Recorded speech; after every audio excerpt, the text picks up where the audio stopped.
안녕하세요. 반갑습니다. 제가 멕시코에 있다가 작년 10월에 들어왔는데 광주에 오니까 음식이 그렇게 맛있더라고요. 근데 이번에 전도인 수련을 갔는데 밥이 더 맛있는 거예요. 그런데 봉성교회에서 준비하셨다고 너무 맛있게 잘 먹었던 기억이 납니다. 이 자리를 빌어서 감사하다는 인사를 좀 드리고 싶었습니다. 그럼 같이 기도하시고 오늘 말씀 같이 상고하겠습니다. 사랑과 은혜가 풍성하신 하나님 감사합니다. 영원히 멸망받을 수밖에 없었던 저희들을 그 크신 긍휼로 구원해 주시고 또 예수님의 귀한 보혈로 우리의 죄값을 다 용서해 주신 그 은혜 감사드립니다. 우리 마음 가운데 이 허락하신 이 귀한 확신을 더욱더 새기며 또 묵상하며 살아갈 수 있도록 도와주시고 또 그 베푸신 은혜에 보답하는 마음으로 우리의 작은 능력이지만 주님을 위해서 또 하나님 나라를 확장을 위해서 쓰임이 되고 보탬이 될 수 있도록 저희들 인도하시고 도와주시옵소서. 오늘 특별히 또 주일을 맞이해서 또 하나님 말씀 앞에 저희들 한자리 모였습니다. 이 시간을 주님께서 인도하시고 또 주 성령의 능력으로 우리 각자에게 필요한 영적 양식을 허락하시는 귀한 시간이 되도록 도와주시옵소서. 광주 봉성교회를 통해서 또 많은 잃어진 영혼들 또 하나님을 알지 못하는 그는 연약한 영혼들을 세우고 또 더욱더 하나님의 나라가 확장되는 그 일에 쓰임이 되는 교회로 하나님 인도하여 주시옵소서. 배영기 목사님을 비롯해서 또 모든 교회 식구들 한마음 한뜻으로 이 맡겨진 일 또 은혜에 보답하는 그 일을 힘있게 이루어 나갈 수 있도록 자비를 베풀어 주시기를 기도드립니다. 오늘 우리 가운데 마음가운데 여러 가지 어려움이 있거나 또 병중에 있는 분들 또 삶의 고통 가운데 있는 분들 친히 그 마음을 어루만져 주시고 또 말씀으로 지혜와 또 능력과 또 용기와 위로를 받는 귀한 시간이 되도록 하나님께서 도와주시옵소서. 오늘 이 시간 온전히 주 성령께 의탁합니다. 주님께서 도와주시옵소서. 저희를 사랑하시는 예수님 이름으로 기도드렸습니다. 아멘. 성경 말씀 신약 성경 고린도전서 3장을 보시겠습니다. 신약 성경 고린도전서 3장 10절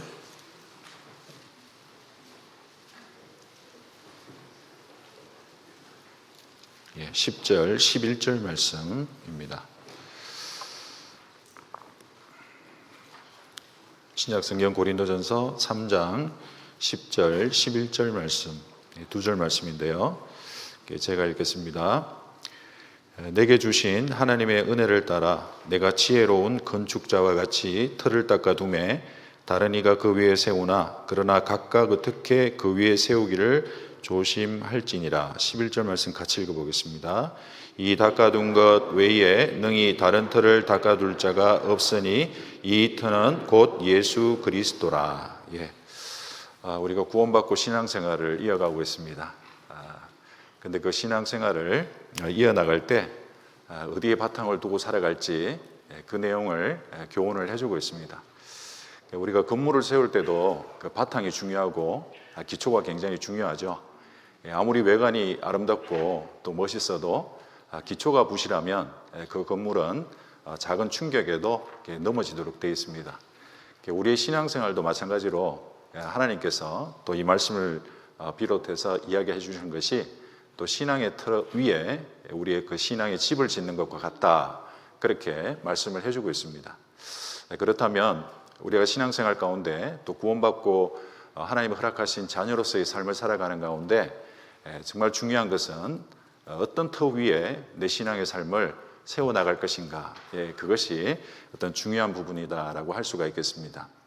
그래서 여기 있는 10절, 11절 말씀 속에 그 신앙의 터, 또 믿음의 터가 어디가 돼야 될지 이야기를 해주고 있는데 같이 읽었던 그 말씀 속에 보면 바로 예수 그리스도다, 이렇게 이야기를 하고 있습니다. 우리가 잘 알다시피 또 구원받은 분들도 이 부분에 대해서는 부인할 수가 없습니다. 그 예수님의 그 공로를 통해서 또 예수님의 그 피로 우리 죄가 용서되어졌고 또 그 은혜를 믿는 믿음 위에 우리가 확신을 얻게 됐죠. 또 천국 갈 수 있는 그 소망을 우리 마음 가운데 가지게 되었습니다.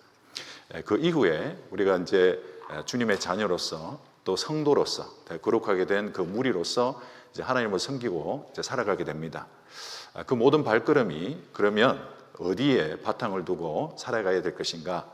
그 내용도 이 말씀을 통해서 아주 중요한 교훈을 배울 수가 있습니다.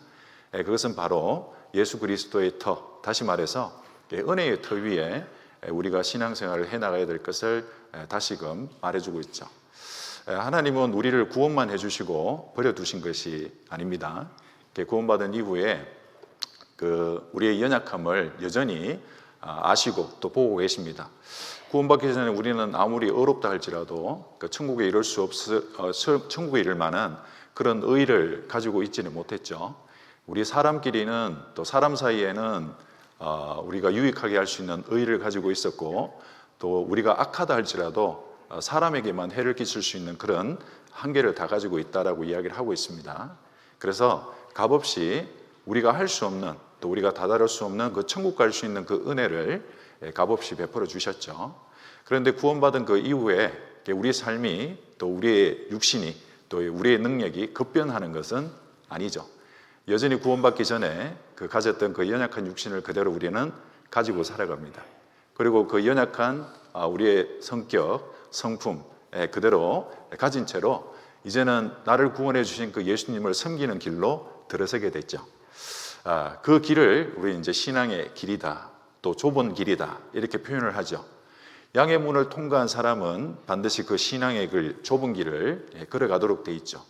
예수님을 다시 만나는 그 천성문에 이를 때까지 우리는 그 길을 계속해서 걸어나가고 있는데 그 길을 걸어갈 때 우리의 마음속에 무엇을 마음속에 간직하고 또 어떤 터 위에 우리의 그 신앙의 길을 걸어가고 또 신앙의 집을 세워나갈 것인가, 이 부분은 굉장히 중요한 문제라고 할 수 있습니다. 자, 구원받고 난 이후에 우리의 연약함이 있기 때문에 하나님은 약속하십니다. 은혜를 베풀어 주시고 그 은혜의 터 위에 또 예수님의 터 위에 우리의 신앙의 삶을 살아가도록 인도해 주셨습니다.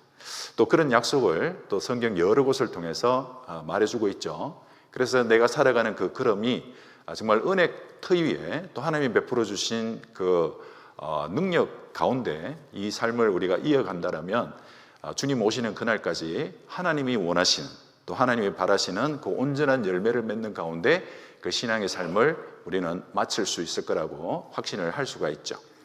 그러면 내 믿음의 근거 또 어떤 신앙의 터가 되는 이 은혜라는 것이 무엇인가? 은혜라는 이야기는 많이 듣죠. 하나님을 알지 못하는 사람도 이 주님의 은혜에 대해서 이야기를 합니다. 그런데 이 은혜라는 것은 좀 더 말씀을 통해서 깊이 생각해 보면 능력 없는 우리에게 하나님의 크신 능력을 값없이 베풀어 주시는 것이 은혜라는 겁니다. 자, 우리는 일을 하고 돈을 받습니다. 그 돈을 받을 때 우리는 그것을 은혜라고 하지 않죠. 우리는 그것을 빚이라고 이야기합니다. 내가 일한 대가를 받는 그 빚을 우리는 내 노동력을 제공하고 그 돈을 받는 거죠. 그런데 일을 안 했습니다. 또 내가 그런 능력도 없어요. 또 그만한 가치도 없어요. 그런데 그런 하나님을 섬길 수 있는 그런 능력이 우리에게 주어지는 것, 근데 값없이 주어진다라고 이야기합니다. 근데 그 값없이 주어지는 그 은혜에 그것을 하나님은 계속해서 베풀어 주시겠다라고 이야기를 하고 있습니다. 그래서 우리의 신앙생활이 어떻게 이루어져 나가는가, 또 하나님 앞에 어떤 삶을 살아가야 될 것인가, 그것은 은혜 가운데 여전히 우리가 살아가야 됨을 이야기를 해주고 있죠. 자, 은혜의 내용에 대해서 하나님은 이야기를 하고 있습니다.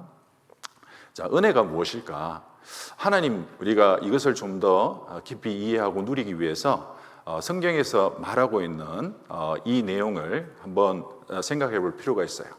첫 번째는 하나님이 어떤 분이냐? 하나님의 그 크신 능력으로 우리에게 필요한 것을 값없이 주시는 분이다라는 것을 말해주고 있습니다. 이 말씀을 좀 이해하기는 조금 힘들 수 있어요. 왜냐하면 사람들은 본의 아니게 율법적인 속성을 가지고 있습니다. 왜냐하면 우리가 살다 보면 어떤 사람에게 도움을 받는다든지 뭐 하다못해 작은 음식을 우리에게 대접받는다든지 받으면 우리는 그것을 꼭 갖고자 하는 그런 마음이 있죠. 그 은혜에 보답하고자 하는 그런 마음이 있습니다. 그런데 보답 안 하면 어떻게 됩니까? 우리가 비난을 하죠. 염치 없는 사람이다, 이렇게 이야기를 하기도 합니다. 그래서 뭔가를 받기 위해서는 반드시 내가 가진 어떤 특정한 것을 드려야만 받을 수 있다는 그런 생각을 가지고 있다 보니까 하나님이 가지신 그 은혜를 우리는 잘 이해를 못할 때가 있습니다. 아주 이해를 하더라도 아주 작은 부분 이해를 하면서 살아가고 있죠. 그런데 하나님은 이야기를 합니다. 우리에게 바라는 것이 없고 또 우리의 연약함이 너무나 분명하기 때문에 우리가 드려도 그것이 하나님 마음에 흡족할 만한 그런 의로운 행위가 될 수 없다는 것을 알고 있어요. 그 모든 것을 아십니다. 그래서 우리가 진토임을 아신다라고 이야기합니다. 흙에서 왔기 때문에 흙의 연약함을 그대로 가지고 있다는 것을 알기 때문에 하나님이 우리에게 본인의 성품, 또 본인의 계획, 또 당신의 그 뜻이 무엇인지 이야기를 합니다. 사도행전 17장 말씀해 보면 하나님은 천지의 주제시니 사람의 만든 손에 거하지 아니하시고 무엇이 부족한 것처럼 받으시는 분이 아니라 어떤 분이라고 이야기합니까? 만민에게, 모든 사람에게 생명과 호흡과 만물을 친히 주시는 자이심이라 라고 이야기합니다. 기본적으로 하나님은 주시고자 하는 마음이 있습니다. 전지전능한 능력을 가지신 분이죠. 또 하나님은 영원 불변하신 분입니다.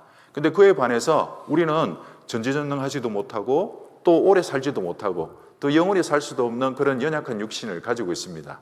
그런데 그에 비해서 하나님이 가지고 있는 이 놀라운 능력으로 우리에게 베푸시는 은혜가 뭐냐? 주시고자 한다는 거죠. 생명과 호흡과 만물에 그 모든 것을 주시고 그 주신 것을 누리도록 하는 것이 하나님의 뜻이라는 겁니다. 자, 이것이 바로 은혜의 첫 단계다라고 할 수 있죠.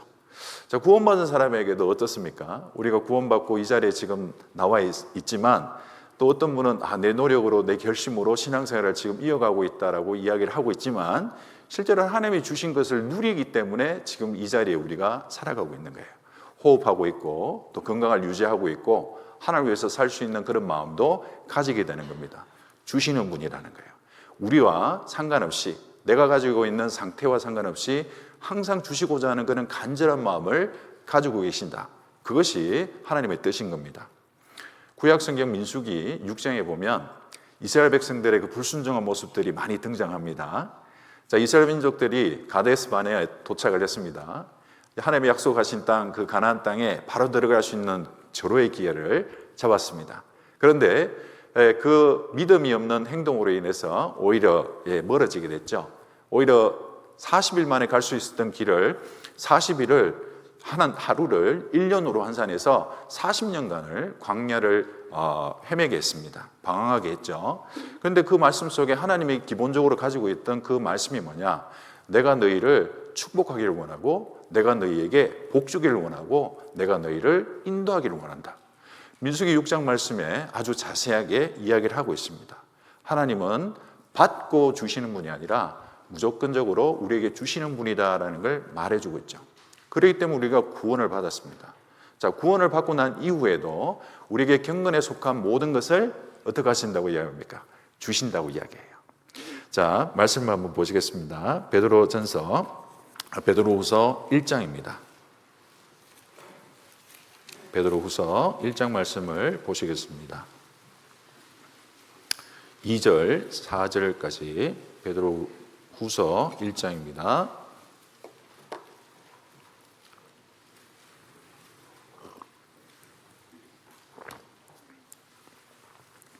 베드로후서 1장 2절부터 4절까지 말씀인데요. 제가 읽겠습니다. 하나님과 우리 주 예수를 알므로 은혜와 평강이 너희에게 더욱 많을지어다.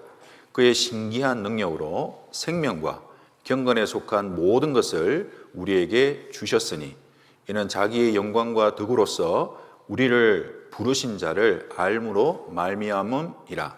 이로써 그 보배롭고 지극히 큰 약속을 우리에게 주사 이 약속으로 말미암아 너희로 정욕을 인하여 세상에서 썩어질 것을 피하여, 같이 읽겠습니다. 신의 성품에 참여하는 자가 되게 하려 하셨으니. 자, 구원받은 사람은 구원받은 사람다운 인격을 갖춰야 됩니다. 구원으로서 우리가 모든 것을 마무리 지으려고 하면 안 되죠. 베푸신 은혜가 너무 크기 때문에 그 베푸신 하나님을 우리는 섬기려는 마음이 자연적 올라오게 됐어요. 좀 전에도 말씀드렸듯이 밥 한 그릇 우리가 대접받아도 그것을 갖고 싶은 그런 마음이 사람의 마음이지 않습니까? 값없이 우리에게 은혜를 베푸신 그 하나님의 사랑을 우리가 안다면 그에 대한 보답하고자 하는 그런 마음이 있는 거예요. 그런데 어떻게 보답할 것인가? 어떻게 하나님을 기쁘게 할 것인가? 우리는 그 방법을 잘 모를 때도 있고 안다 할지라도 부담을 느낄 때가 있습니다.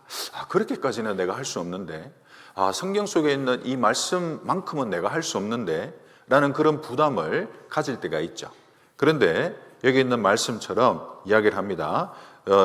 생명과 경건에 속한 모든 것이라고 되어 있습니다. 경건에 속한 모든 것을 주시는 분이 하나님이다라고 이야기를 해요.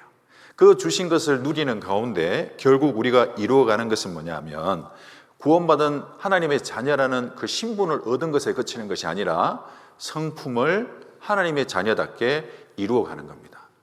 자, 우리가 구원받고 난 이후에 보면 어떤 분은 신앙생활을 열심히 하는 분도 있고 또 인격이 또 말씀에 비춰봤을 때 참 성장하시는 분도 있고 성숙한 분들도 있는데 또 그렇지 못한 분도 있습니다. 자, 그렇지만 분명한 것은 그 모든 분들이 그 신의 성품에 참여하는 그 단계 가운데 살아가고 있고 그 과정 중에 있다라는 거예요.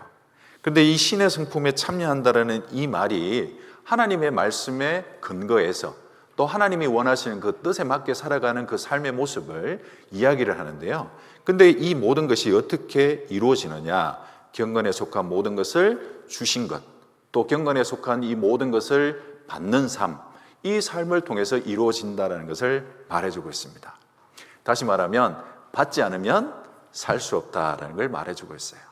이 말을 들으면 언뜻 쉬워 보이기도 하고 또 안심이 되기도 합니다. 왜냐하면 우리 속에 연약한 모습들이 많이 있고 또 능력도 제한되어 있다는 것을 너무나 잘 알죠. 열심히 살려고 해보고 전도해 보려고 하고 또 말씀대로 희생도 해보려고 하고 또 하나님 안에서 우리가 교제 가운데 거하려고 해보면 참 잘 안 된다라고 느낄 때가 많이 있습니다.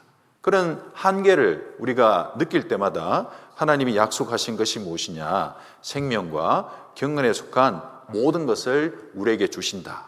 이 주신다라는 것을 이해하고 그것을 마음에 묵상하고 또 그것을 마음에 새기면서 살아가는 것, 이것이 은혜의 터 위에 내 믿음을 세우는 또 내 신앙의 모든 생활을 세우는 첫 번째 단계다라고 할 수가 있습니다.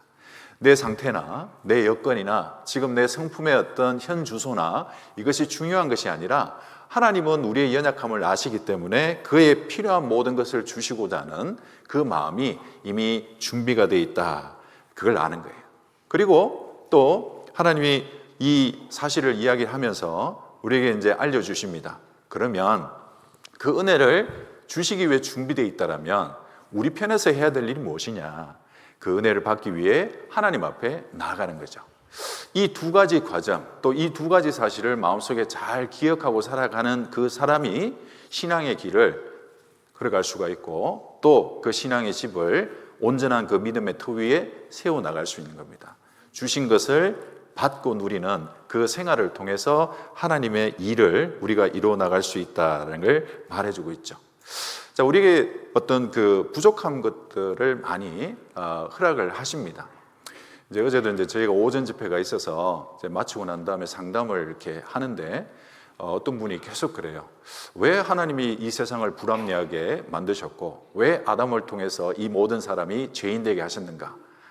또 왜 사람은 이렇게 다른 어떤 그 지능의 차이로 이렇게 어떤 사람은 편하게 살고 어떤 사람은 고통스럽게 살고 이런 일들이 허락이 되어지는가? 그것을 이렇게 계속 도돌이표 하듯이 반복적으로 계속 묻는 분이 있었습니다. 근데 이제 연세가 많으셔서 아무리 설명을 해도 그걸 잘 안 받아들이시더라고요.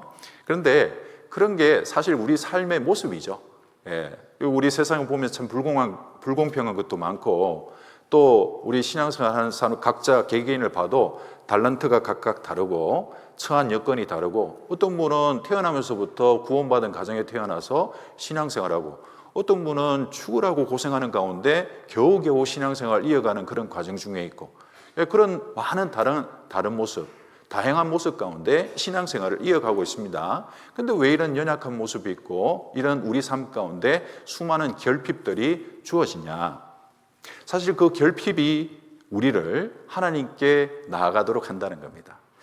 우리 마음속에 예레미야의 말씀 속에 보면 이스라엘 백성들이 하나님이 많은 고난을 주셨죠. 근데 고난을 주신 하나님은 내가 그 고난을 주는 것이 내 본심이 아니다라고 이야기를 해요. 그 고난 가운데 또 불순종하는 이스라엘을 징계하고 똑바로 세우려는 그런 마음을 가진 하나님은 마음속에 어떤 마음이 있었어요? 슬픈 마음이 있었던 겁니다. 그들을 바로 세우고자 하는 그런 간절한 마음이 있었어요. 그런데 바로 세우고자 하고 연약한 그들이 하나님의 능력을 통해서 세움을 받는 것이 당연한 건데 나오지를 않습니다. 하나님 앞에 나오지를 않고 받으려고 하지 않아요. 그래서 그들에게 결핍을 허락한 겁니다. 우리 삶 속에서도 그런 많은 결핍들이 있는 거죠. 자, 내가 살다 보면 아플 때가 있습니다. 여러분들 건강검진 하다 보면 아플 때가 있는데, 근데 위험한 상황이 있어요. 아픈데 굉장히 위험한 상황이 있습니다. 어떤 경우가 굉장히 위험하냐? 심각한데 통증이 없는 경우입니다. 내가 아픈데 그 아픈 통증이 안 나타나는 경우가 가장 위험한 거예요. 그래서 암이라는 병이 굉장히 무섭죠. 왜냐하면 처음에 발병이 된다 할지라도 그것을 통해서 내 속에 뭔가 이상이 있다는 것을 알 만한 징조가 없는 거예요. 그럼 놔두다가 굉장히 어려운 상황까지 직면하게 되죠.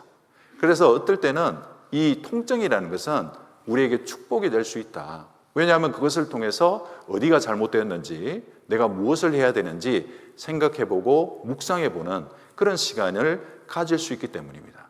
그래서 우리 삶 속에서도 하나님이 통증이라는 것을 허락해 주시는 겁니다. 허용해 주시는 거예요.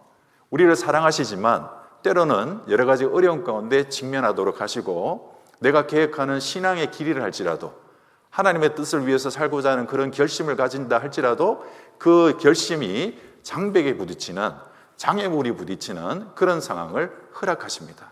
왜 그런 상황을 우리에게 허락하실까요? 하나님은 본심은 아니라고 했습니다. 그런데 그 과정을 통해서 내 속에 연약함이 있구나, 또 이 부분이 하나님과 해결해야 될 부분이구나, 하나님과 씨름해야 되고 하나님을 통해서 그 문제를 해결받아야 될 부분이다라는 것을 알려주는 신호인 겁니다.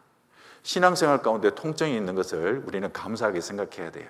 내가 어려움이 있고 또 연약한 가운데 있고 또 많은 고민이 있고 또 많은 그 마음속에 큰 고통이 있습니다. 근데 그 고통을 우리는 통해서 자기 삶을 돌아보게 되고, 내가 어떤 선택을 지금 해야 될 것인가, 이런 한계 속에서 나는 지금 누구를 찾아야 될 것인가 알게 해주는 신호등 역할을 해주는 거죠. 그래서 통증은, 또 우리의 결핍은, 또 우리의 삶의 여러 가지 장애물, 또 내 적은 달란트는 하나님을 통해서 공급받고 하나님이 주시는 은혜로 새로운 능력, 나한테 없는 새로운 힘을 공급받을 수 있는 그 길로 인도해주는 중요한 역할을 한다는 겁니다. 이것이 은혜의 터 위에 살도록 해주시는 하나님의 손길이라는 거예요. 먼저 말씀을 통해서 우리에게 하나님은 어떤 분인지, 어떤 마음을 가지고 있는지 알려주십니다. 그리고 우리에게 통증을 허락하셔서 그 준비하신 것을 받아 누리라고 이야기를 하는 거예요. 물론 우리가 가지고 있는 능력으로 살 수 있습니다. 그런데 신앙생활이라는 것은 우리의 능력으로 할 수 있는 것이 아닙니다. 여러분들, 우리가 모이고 말씀 배우고 교제 참석하고 봉사하니까 내 능력으로, 내가 가지고 있는 이 달란트로 할 수 있다라고 생각을 하지만 결코 그렇지 않습니다. 왜냐하면 우리가 이 모임을 통해서 하나님이 무엇을 나타내기를 원하십니까? 우리에게 없는 새로운 성품을 만들어가기를 원하셔요. 그리고 잃어진 영혼들이 구원을 받고 생명을 얻는 그 일을 이루어가기를 원하십니다. 그리고 구원받은 분들이 그 삶이 변화되는 그 과정을 이루어가는 그 일을 하십니다. 그런데 이런 일들이 우리의 달란트나 우리의 경험이나 또 신앙적인 연륜으로 그것을 할 수 있느냐? 도울 수는 있지만 실제 열매를 맺고 결실을 이루는 데는 불가능하다는 거예요. 그 말은 우리 속에 나한테 없는 새로운 힘과 새로운 지혜와 또 나한테는 없는 새로운 능력이 필요하다는 것을 알려주는 겁니다. 우리 신앙생활 가운데 지금 우리가 모여서 이렇게 우리가 주님의 일을 위해서 또 하나님의 일을 위해서 합니다. 이런 일은 하나님을 통해서 얻는 힘만으로 이루어 나갈 수 있는 거예요. 그런데 우리의 힘으로 행하려고 할 때마다 장벽에 부딪히게 되죠. 전도하려고 할 때마다, 또 우리가 희생하려고 할 때마다, 특히 우리가 율법의 완성이 뭡니까? 율법의 완성은 사랑이죠. 자, 사랑이라는 그 단어를 우리가 딱 들으면 너무너무 아름다운 단어잖아요. 그런데 사랑할 만한 사람 보면 그 단어가 아름다운데, 사랑할 만한 사람을 못 보면, 사랑할 만한 모습을 우리가 못 보면 그 단어가 부담스러워지는 거예요. 이 사람까지 내가 사랑해야 돼? 이런 사람까지 내가 용서해야 돼? 이런 사람까지 내가 잘 지내야 돼? 이런 마음과 이런 그 부담감이 올라오도록 돼 있어요. 사람은 다른 사람을 사랑할 수가 없다라는 거예요. 그런데 하나님은 뭐라고 이야기합니까? 서로 사랑해라. 서로 사랑하는 것을 통해서 다른 사람이 우리가 그리스도의 제자인 줄 알리라.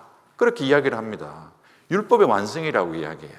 내가 사랑하는 모습을 통해서 다른 사람이 내가 그리스도인임을 알 수 있다라고 이야기합니다. 그런데 보면 사랑할 만한 사람만 우리가 사랑할 때가 많은 거죠. 내가 맞지 않으면, 그 기준에 우리가 맞지 않으면 그 사랑이 덜해지는 겁니다.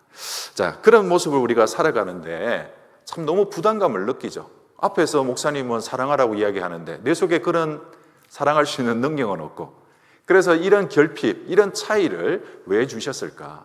하나님이 우리에게 능력을 주셨고 그 능력을 구해야 된다. 나한테는 지금 그 능력이 없으니까, 나한테는 그 힘이 없다라는 걸 알려주는 겁니다. 그 힘이 없으니까 어떻게 하라는 거예요? 받으라는 겁니다. 하나님은 풍성하신 분이에요. 하나님의 능력은 한이 없으신 분입니다. 받으면, 구하면 받을 수 있는 거예요. 자, 이 과정을 통해서 우리가 신앙생활을 이어갈 수 있다라고 이야기합니다. 풍성하게 이어갈 수 있고 하나님이 말씀하신 그 열매를 이 땅에서 우리가 풍성히 맺으며 살아갈 수 있도록 해주시는 겁니다. 그래서 내가 지금 어디에 터를 두고 살아가고 있는가? 내가 지금 어디에 내 신앙의 바탕을 두고 살아가고 있는가? 그것을 잘 생각을 해봐야 됩니다. 자, 그렇지 않으면 우리의 삶이 곁길로 나아갈 수 있어요. 사도 바울의 예를 한번 들어보죠. 사도 바울이 그리스도인들을 핍박했습니다. 자, 그리스도인들을 죽이려고 했고 또 우리 스데반 집사가 돌로 맞아 죽을 때 그 옆에 서서 옳습니다. 저런 사람은 죽어도 가합니다. 가편 투표를 했다라고 되어 있어요. 하나님을 철저하게 대적했던 사람입니다. 그런데 다메섹으로 가는 그 길에서 기적적으로 예수님을 만나게 됐어요.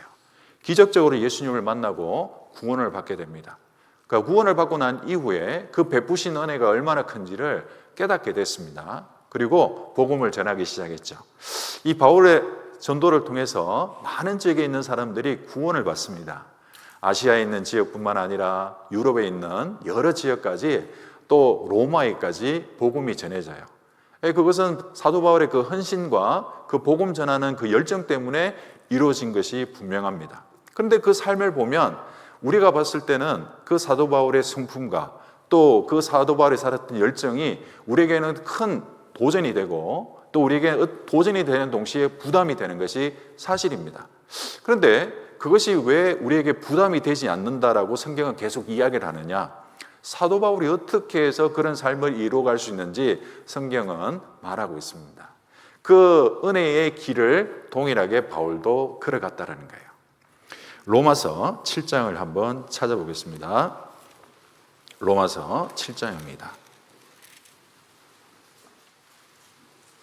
24절입니다.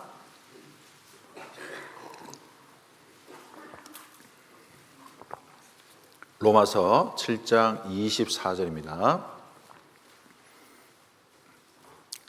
7장 24절. 자, 같이 한번 읽어보겠습니다. 오호라, 나는 공고한 사람이로다. 이 사망의 몸에서 누가 나를 건져내랴. 혹 이 말씀이 아멘이 되는 분이 있을지 모르겠어요. 참 공고하다. 내가 공부하면서 신앙생활을 하려니, 또 생업에 종사하면서 신앙생활을 하려니, 또 주변에 전도를 하려니 하기는 해야 되겠고, 그 일이 이루어지는 그 모습을 보니 참 공고하다라고 느낄 때가 많죠. 예. 공고함을 느낄 때가 많은 거예요. 그래서 여기 있는 바울도 구원은 받았지만, 또 구원받고 난 이후에 하나님의 그 일꾼으로서, 특히 사도로서 살아갈 수 있는 그 자격을 받았지만, 그 매일매일의 삶 속에서 부딪히는 장애물과 또 자기를 대적하는 사람들의 모습을 보면서 이야기를 합니다. 오호라, 나는 공고한 사람이로다. 이것이 우리 현실이라는 거예요. 구원받았다고 해서 만사형통 되는 게 아니죠. 너무나 자주 듣는 말씀이에요. 그럼에도 불구하고 만사형통이 안 되면 마음이 이렇게 되는 거예요. 자, 참 나는 너무 공고하다. 나는 참 너무 힘들다. 나는 내가 지고 있는 이 짐, 이 십자가가 자기에게 가장 맞는 십자가라고 하지만 이 십자가가 나한테 너무 과하다. 이런 생각을 할 때가 있는 거예요. 근데 바울도 동일하게 그런 과정을 거쳤다는 거예요. 우리와 동일한 성정을 가진 사람이었다는 겁니다. 특별한 사람이 아니었다는 거예요. 그런데 이 문제를 어떻게 해결했는지 한번 보시죠. 8장 1절 말씀입니다. 8장 1절. 그러므로 이제 그리스도 예수 안에 있는 자에게는 결코 정죄함이 없나니.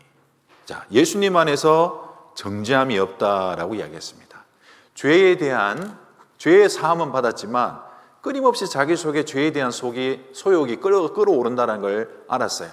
거룩하게 살고 싶지만 가장 경건한 시간에조차 가장 악한 생각을 할 수 있는 존재가 사람이죠. 자, 그런 양심의 가책, 또 그런 양심의 고통을 느끼고 있었던 바울이었습니다. 그런데 8장 1절에 이야기하시는 것이 예수 안에 있는 자에게는 결코 정죄함이 없나니. 예수님 안에 있을 때, 예수님이 해주신 그 공로 가운데 있을 때 자신이 가지고 있는 모든 공고한 일들이 용서함을 얻고 또 그것을 뛰어넘을 수 있는 힘을 얻는다는 사실, 이것을 알게 된 겁니다. 그래서 4절 말씀을 이야기를 하고 있습니다. 4절에 보면 육신을 쫓지 않고 그 영을 쫓아 행하는 우리에게, 같이 읽어보겠습니다. 율법의 요구를 이루어지게 하려 하심이니라. 놀랍죠? 율법이 얼마나 엄합니까? 율법이 얼마나 많습니까? 또 율법이 얼마나 엄격합니까? 그런데 구약시대 때 말씀하셨던 그 엄격한 율법, 그리고 그 율법의 완성이 사랑이라고 이야기를 했는데 그 율법의 요구가 이루어지도록 한다라고 돼 있어요. 우리가 이루려고 노력했지만 이루기 너무 힘들고 그 이루어야 된다는 사실 앞에 절망감을 느낄 때도 있고 부담을 느낄 때도 있고, 어떻게 저것을 할 수 있을까? 우리는 육신이 연약하다는 여러 가지 이유를 들어서 그 일을 이루기를 주저할 때도 있습니다. 그런데 여기 있는 말씀처럼 육신을 쫓지 않고 그 영을 쫓아 행하는 우리에게 율법의 요구를 우리가 이루는 게 아니라 이루어지도록 하신다라고 이야기를 하는 거예요. 바울이 이것을 알게 된 겁니다. 주님의 일을 이룰 수 있었던 가장 큰 삶의 바탕이 여기 있었던 거예요. 공고한 것은 분명한 거예요. 그리고 그 속에 삶의 여러 가지 장애물을 만난 것은 분명한 사실입니다. 그렇지만 그런 여러 가지 어려움 속에 자신의 능력의 부족함 속에서 무엇을 얻었느냐? 은혜를 통해서 율법의 요구를 이룰 수 있는 힘을 받았다는 거예요. 우리에게는 그 율법의 요구를 이룰 수 있는 힘이 없습니다. 그런데 하나님이 은혜를 베풀어 주시는 거예요. 생명과 경건에 속한 모든 것을 주시는 분이다. 베드로후서 기록한 베드로도 가장 험난한 시대의 신앙생활을 했던 사람입니다. 로마의 박해가 본격적으로 이루어졌고 네로라는 이 황제가 이 그리스도인들을 핍박하기 시작한 그 시대에 기록된 성경이 베드로전서, 베드로후서였습니다. 그런데 그 베드로후서를 기록할 그 당시에 그런 급박한 상황 속에서도 이 베드로는 이야기를 합니다. 평강을 가져라. 또 여기 보면 하나님이 주시는 그 경건에 속한 모든 것을 통해서 우리가 하나님의 일을 이루어갈 수 있다라고 고백을 하고 있어요. 없는 사실을 그렇게 기록한 건 아닙니다. 본인이 기록하고 또 본인이 체험하고 본인이 그 능력을 힘입어서 살은 그 삶의 흔적이 있기 때문에 우리한테 이야기를 해주시는 거죠. 경건에 속한 모든 것을 받는 그 삶이 우리 삶 속에서 가장 기초가 되고 밑바탕이 되어져야 된다. 그걸 말해주고 있습니다. 자, 이 밑바탕의 이 사실을 우리가 가지고 있지 못한다면 우리가 신앙생활을 제대로 이어가기가 어려운 것이 사실입니다. 은혜 가운데 하나님께 나아가지 못하고 또 그 은혜를 알지 못하고 자신의 연약함을 인정하지 않고 그 연약함을 얻기 위해서 해결하기 위해서 하나님께 나아가지 못하는 사람은 하나님이 원하는 그 뜻 가운데 살아갈 수 없다는 것이 다 판명이 됐습니다. 입증이 됐어요. 누구를 통해서 입증이 됐습니까? 유대 종교가들이죠. 자, 여러분들 유대 종교가들 우리가 그냥 워낙 그 비난의 대상으로만 들어서 그렇지 실제 따져보면 그분들의 삶은 우리보다도 훨씬 더 정결한 삶이었습니다. 정말 1에 2번씩 금식하고 소득의 11조를 철저하게 바쳤고 정말 철저한 그 거룩한 삶을 살려고 노력했던 사람들이었어요. 예, 외적인 모습으로만 봤다면 그 유대인들, 유대 종교가들은 하나님을 섬기는 모습은 우리가 감히 범접할 수 없는 그런 단계에 있는 사람들이었죠. 그럼에도 불구하고 그들은 예수님을 대적하는 쪽으로 나갔어요.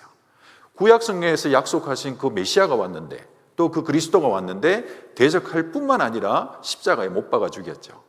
왜 그랬을까? 자, 그들 마음을 살펴보면 또 그들의 그 삶을 살펴보면 거룩하게 살려는 모습도 있었고 하나님을 위해서 살려는 모습은 있었지만 그 일을 무엇을 통해서 이루려고 했는가? 여기 이제 말씀해 보면 이사야서 29장에 이런 이야기를 합니다. 그들이 나를 경외하면 사람의 계명으로 가르침을 받았을 뿐이라. 사람의 방법으로, 사람의 계명으로 자신의 노력과 자신의 의로운 행위를 통해서 하나님을 섬기겠다라고 이야기를 한 겁니다. 그렇게 됐을 때 그 일이 잘못됐다라고 예수님으로부터 지적을 받았죠. 그 일을 통해 결코 하나님 앞에 의롭게 될 수 없다. 하나님 앞에 의롭게 될 수 없을 뿐만 아니라 천국 문턱에도 못 간다라고 신랄하게 비판했습니다. 그런데 그 비판을 받아들이지 못했죠. 왜냐하면 자기가 추구해왔던 사람의 계명, 사람의 방법, 자기의 의, 자기의 공로에 대한 그 애착이 너무 강했던 거예요. 그래서 하나님이 주시는 그 방법을 그들은 받아들이지 못했습니다.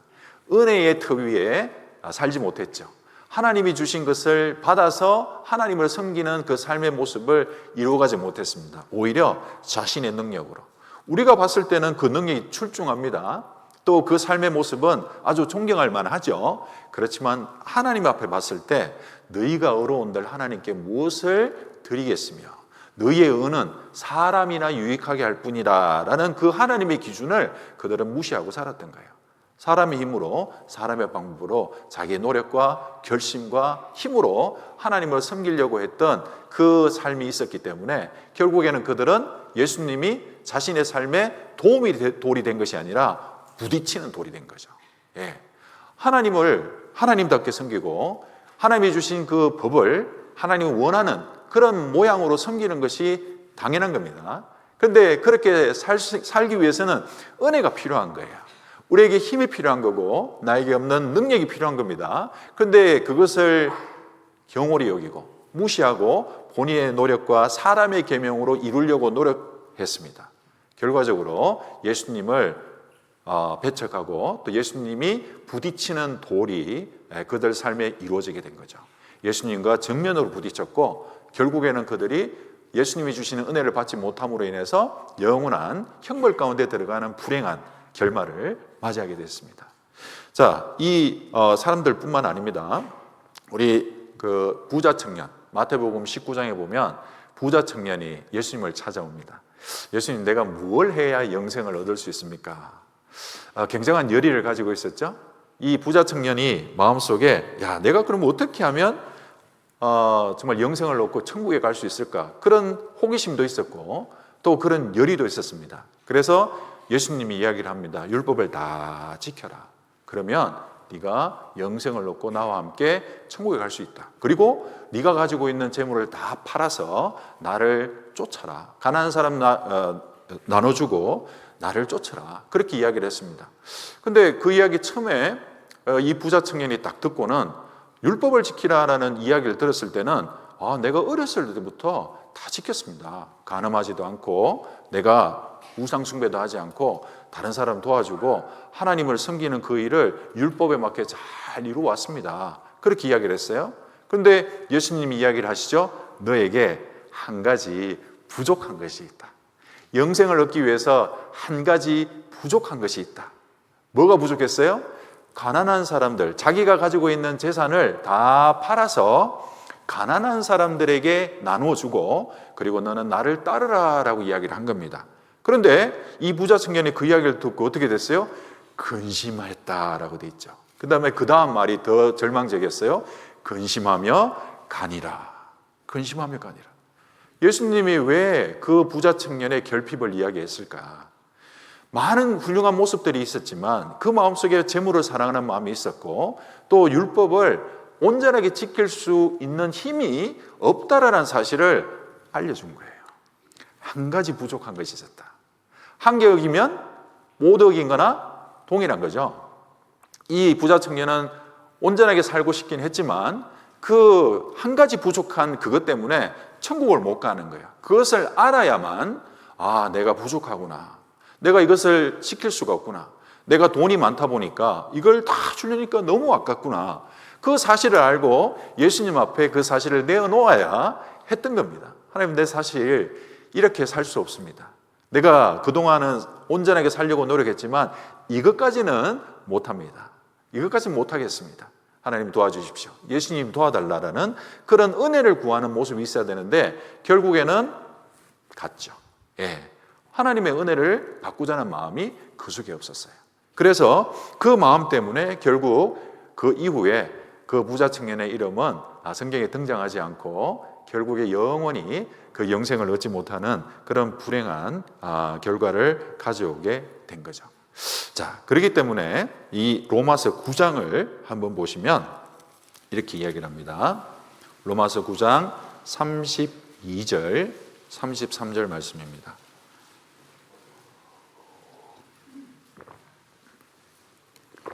로마서 2장 32절, 33절 말씀이에요. 제가 읽어보겠습니다. 어찌 그리하뇨? 이는 저희가 믿음에 의지하지 않고 행위에 의지함이라. 부딪힐 돌에 부딪혔느니라. 기록된 바 보라, 내가 부딪히는 돌과 거치는 반석을 시온에 두노니 저를 믿는 자는 부끄러움을 당치 아니하리라. 함과 같으리라. 자, 여기 보면 부딪히는 돌과 거치는 반석을 시온에 둔다라고 이야기를 합니다. 자, 저를 믿는 자, 은혜 가운데 살아가는 자, 하나님이 어떤 분인지 예수님이 어떤 분인지를 알고 그분을 통해서 우리의 필요한 것을 얻는 가운데 신앙생활을 하는 이자, 이런 사람들은 예수님이 도움이 돌이 되는 거예요. 그런데 그것을 받지 않는 사람, 거절하는 사람, 자신의 의, 자신의 능력, 또 자신의 삶에 살아왔던 많은 행적을 통해서 자신의 삶을 세우려고 하는 그런 많은 사람들은 예수님이 부딪히는 돌이 된다. 은혜 가운데 살 수 없다는 거예요. 결국 하나님을 떠날 수밖에 없고 그 은혜를 또 주시는 그 영생의 선물을 얻는 단계까지 갈 수 없다라고 이야기를 하는 겁니다. 그래서 여기 있는 이 말씀처럼 우리가 예수님이 정말 내 삶 가운데 도움이 돌이 되고 있는지, 구원받고 난 이후에, 아니면 그냥 거치는 반석인지, 거추장스러운 짐인지, 예수님이 나의 삶의 짐인지 아니면 도움인지 우리가 한번 잘 생각해 볼 필요가 있는 겁니다. 이게 도움의 돌로서 내 마음 가운데 항상 자리 잡고 있고 그것을 체험하고 살아가고 있다면 우리의 신앙의 집은 튼튼하게 세워지고 있는 겁니다. 비록 열매가 당장 나타나지 않는다 할지라도, 또 보기에는 우리가 초라해 보인다 할지라도 그 집은 튼튼하게 세워져 가는 거예요. 그런데 그렇지 않다면 우리가 다른 것을 의지하고 예수님을 통해서 우리가 준비하신 것을 받는 그 삶이 없다라면, 다른 어떤 세상적인 것, 또 사람의 기준으로 살아간다면 우리 마음속에 예수님은 더 이상 도움의 돌로서 자리 잡기가 어렵다라는 겁니다. 그래서 은혜 가운데 살아가는 것이 너무너무 중요한 거예요. 자, 제가 멕시코에 있다가 왔다가 했잖아요. 멕시코에 이제 선교사로 조금 제가 있었는데, 멕시코 분들을 보면 우리나라 사람들이랑 정서가 많이 다릅니다. 정서가 이제 많이 다른데요. 그 다른 정서 때문에 겪는 우여곡절이 많아요. 우여곡절이 많은데, 제가 이제 무슨 말씀을 드리려고 하면, 자, 하나님의 은혜 가운데 살지 못하게 되면 사람의 계명으로, 사람의 방법으로 살게 되는데, 자, 제가 선교하는 가운데 느낀 게 있었어요. 사람의 계명으로 하나님의 일을 하는 것이 뭘까?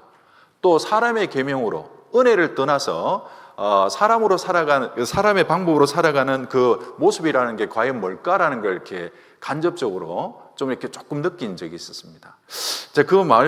제가 하면서 이제 알게 된 것이 뭐냐면, 제가 일을 할 때나 전도할 때나 형제 자매를 바라볼 때 마음속에 나도 모르게 그게 있었던 것 같아요. 율법적인 기준. 좀 쉽게 말하면 이런 기준이죠. 너 하는 거 봐서.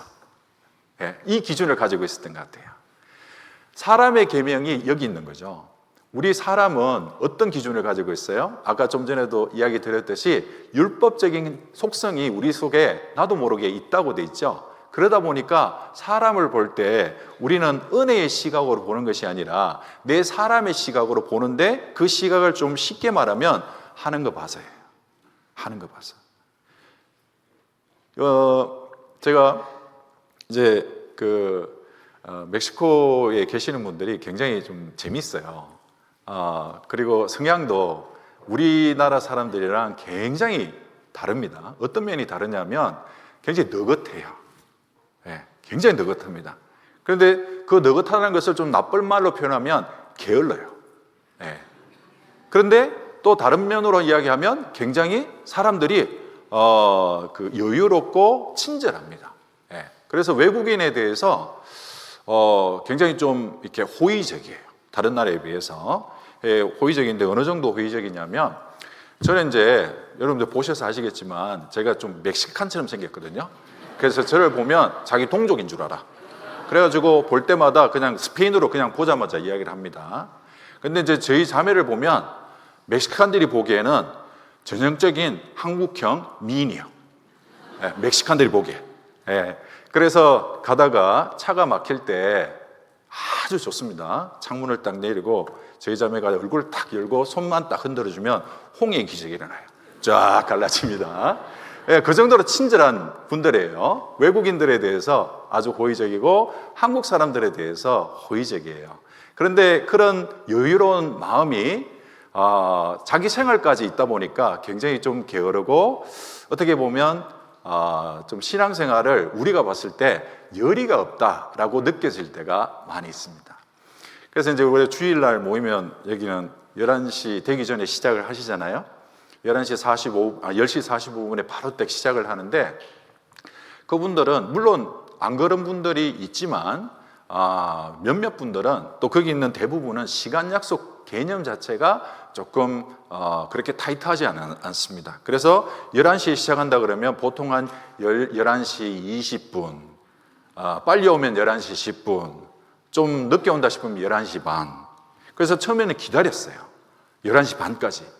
근데 기다리다 보니까 일찍 오신 분들까지 같이 기다리니까 이게 안 되겠는 거예요. 그래서 그냥 오시든 안 오시든 11시에 말씀을 바로 시작을 했습니다. 자, 그런 점들이 있는데, 근데 시간이 지나도 그게 잘 안 바뀌어요. 하는 거 보니 마음이 제가 어떻겠어요? 이쁘겠습니까? 별로 안 이쁘겠죠. 또 이 헌금을 하시는 걸 보면, 그 헌금을 보면 이제 자기가 받은 그 돈이 사실은 한국 분들보다는 소득 수준이 굉장히 낮습니다. 그럼에도 불구하고 11조를 하시는 분이 있는데 또 안 하시는 분들이 많아요. 그래서 이제 한국 선교사가 많은 부분을 감당하다 보니까 의례껏 도와주는 줄 아는 분들이 많이 있습니다. 그래서 이제 수양이라든지 이렇게 갈 때 되면 수양회비가 없어서 못 가겠다고 하는 분들이 있어요. 이제 그런 분들을 위해서 이렇게 도와주는데, 근데 한번 도와주면 그분들이 가서 자기가 도움 받아서 이렇게 말씀을 잘 듣고 그러면 되는데, 매점에 가서 수양회비보다 더 비싼 라면을 사 먹어요. 그걸 딱 보고 있으면 돈이 없다는 말이 진짠가? 이런 생각이 들어요. 그러면서 제 마음속에 하는 거 보니 제 마음이 어떻겠습니까? 별로 안 좋겠죠. 예. 그리고 또 우리가 교제 가운데 이렇게 나와야 되는데 그분들은 가족 행사가 이겁니다. 예. 신앙생활을 해서 오랫동안 훈련받은 분들은 내가 먼저 우선순위를 교회 가운데 둬야 되겠구나, 말씀 가운데 해야 되겠구나. 그래서 약속이 있더라도 말씀 시간을 피해서 그 약속 시간을 잡습니다. 그런데 제가 마지막에 있었던 그 선교지에서는 주변에 신앙생활을 많이 했던 분들이 그렇게 많지 않다 보니까 그냥 편한 대로 하시는 분들이 많았어요. 그래서 모임이 있는데 모임을 안 오시는 거예요. 그래서 왜 안 오시냐 했더니 개인적인 일이래요. 멕시코는 개인적인 일이다 하면 그냥 끝납니다. 더 이상 물어보면 안 돼요. 그래서 개인적인 일입니다 해서 저는 중요한 일이 있나 보다 이렇게 했는데 그분들이 페이스북을 해요. 페이스북을 해서 그날 있었던 것을 사진을 많이 올리는데 저도 교회 소식을 알리기 위해서 그 페이스북을 이렇게 하거든요. 안 나오면 그냥 안 나오면 되지 않습니까? 근데 꼭 그 안 나와서 놀러 갔던 그 사진을 올려요. 그래서 보면 이분 교회 안 나오고 놀러 갔구나. 이분 교회 안 나오고 가족 행사 갔구나. 그걸 보면 어떻겠어요? 하는 거 보니 제 마음속에 불이 나죠. 그걸 볼 때마다 불이 나요. 그래서 다음에 볼 때 어떻겠습니까? 제가 좋은 얼굴로 볼 수 있겠어요? 참 그런 일들을 이렇게 많이 겪지는 않았지만 한국에서 겪어보지 않았던 그런 모습들을 보면서 마음속에 나도 이런 기준이 나의 속에 나도 모르게 있구나. 이 사람들 하는 거 보니 그래서 그에 걸맞게 내가 지금 행동을 하는 거예요. 그에 걸맞게 내가 반응을 하는 겁니다. 그에 걸맞게 내가 표정을 드러내는 거예요. 그런데 이것을 보면서 이것이 은혜에 합당한 모습이 아니구나라는 것을 깨닫게 됐어요. 왜냐하면 하나님이 나를 받아주셨을 때 내 하는 거 봐서 받아준 건 아니죠. 예수님이 내 죄를 용서하셨을 때 내 죄가 얼마나 심각한지 하는 거 봐서, 내가 사는 거 봐서 우리를 용서해 주신 것이 아닌 거예요. 그냥 값없이 우리를 용서해 주셨고 무조건적인 공로로 그 모든 것을 해결해 주셨는데, 근데 저는 그런 은혜를 떠나서 내가 가지고 있는 사람의 계명, 내가 가지고 있는 그 율법적인 성격, 그것을 통해서 너 하는 거 봐서라는 기준으로 모든 걸 바라보고 있었다는 것을 깨닫게 됐습니다. 그래서 그 이후에는 이제는 너 하는 거 봐서가 아니라 예수님이 나한테 하신 거 봐서, 예수님이 나한테 하신 그 일을 봐서 다른 사람들을 좀 더 너그럽게 봐야 되겠구나라는 생각을 하게 됐습니다. 그 이후에 정말 하나님 앞에 내가 이런 마음을 가질 수 있도록 기도도 하고 도와달라는 어떤 그런 이야기를, 그런 기도를 하고 있는데, 그 이후부터는 볼 때마다 마음이 굉장히 편안해졌어요. 말씀을 들어서 교회적 가운데 안 나오시는 분들도 있고, 또 자기 고집을 쫓아서 이렇게 세상 가운데 살아가는 분들이 있어요. 말씀을 충분히 들었는데도 불구하고 안 나오는 분들이 있습니다. 그런 분들을 볼 때 예수님이 나를 저렇게 받아주셨는데, 그런 마음으로 그분들을 바라보니까 그분들을 위한 기도가 더 간절하게 됐습니다. 사랑하는 마음도 이렇게 올라오는 걸 느꼈어요. 저한테 예전에 없었던 마음이었어요. 저한테 예전에는 없었던 기준이었습니다. 그런데 하나님의 은혜를 제가 구했어요. 저는 이런 마음이 없고 내가 이런 넓은 마음은 없습니다. 하나님 도와주십시오. 그래서 제가 너 하는 거 봐서라는 기준을 없애려고 노력을 많이 했습니다. 우리가 이제 교제 가운데 살다 보면 또 우리가 은혜를 받고 이 가운데 있지만 나도 모르게 그런 기준 가운데 살아가는 경우가 있죠. 보니까 형제 자매들 하는 거 보니 아이고 이렇게 생각도 들고, 하는 거 보니 아이고 잘하는구나 이렇게 바뀌는 거예요. 그죠? 하는 거 보면 그에 따라서 반응하는 게 사람의 본성인 거예요. 근데 우리는 그 본성으로 사는 것이 아니라 하나님이 주시는 또 다른 성품으로 살아가는 것이 필요하다는 겁니다. 그런 또 다른 성품으로 살아갈 때 그 하는 것 상관없이 하는 거 보니 라는 그런 말에서, 그런 기준에서 떠나서 예수님이 나한테 하신 일을 생각하면서 바라보는 그런 기준으로 바뀌어 나가게 된다는 거죠. 그래서 우리 삶 속에서 하나님의 은혜가 필요하다라는 것을 말해주고 있습니다. 그러면 우리가 해야 될 일이 뭐냐? 하나님이 주시고자 하는 그 은혜가 있고 또 경건의 능력이 있고 주시고자 하는 간절한 마음이 있습니다. 그리고 우리 속에 결핍이 있어요. 우리 속에 많은 어려움이 있고 장애물이 있습니다. 자, 주시고자 하는 분이 있고 그것을 필요로 하는 우리 삶의 현실적인 모습이 있습니다. 그러면 우리는 뭘 해야 되느냐? 히브리서 4장 말씀을 한번 찾아보겠습니다. 신약성경 히브리서 4장 말씀입니다.